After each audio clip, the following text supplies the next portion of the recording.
Hello दोस्तों, नमस्कार, प्रणाम सभी को। मैं हूं पूजा उपाध्याय। हमारे यूट्यूब चैनल में आप सभी का स्वागत है। हम गाने जा रहे हैं आज एक छठी मैया की गीत जो हमारे यूपी बिहार में गाई जाती है। वो गीत आप लोग सुनिए प्लीज़। अगर आप लोग को पसंद आए मेरी गीत तो लाइक ज़रूर करना और मेरे चैनल को शेयर करना, सब्सक्राइब करना, कमेंट करना आप लोग। केरवा जे फरेला घवद से ओह पर सुगा मेड़राय। केरवा जे फरेला घवद से ओह पर सुगा मेड़राय।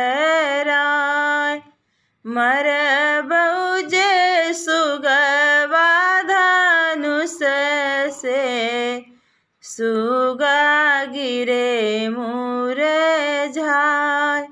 मरबौ जे सुगवा धनुष से सुगा गिरे मुरझाय। सुगनी जे रोवेली वियोग से आदित्य होई ना सहाय। सुगनी जे रोवेली वियोग से आदित्य होई ना सहाय। नरियर जे फरेला घवद से ओह पर सुगा मेड़राय।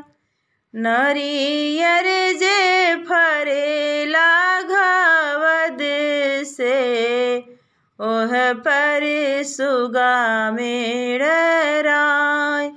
मरबौ जे सुगवा धनुष से सुगा गिरे मुरझाय। सुगा गिरे मुरझाय।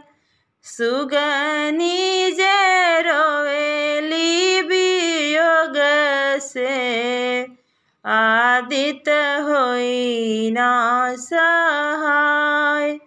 आदित्य होई ना सहाय। नेबुआ जे फरेला घवद से ओह पर सुगा मेड़राय। नेबुआ जे फरेला घवद से ओह पर सुगा मेड़राय। मरबौ जे सुगवा धनुष से सुगा गिरे मुरझाय। सुगा गिरे मुरझाय। सुगनी जे रोवेली वियोग से आदित्य होई ना सहाय। आदित्य होई ना सहाय।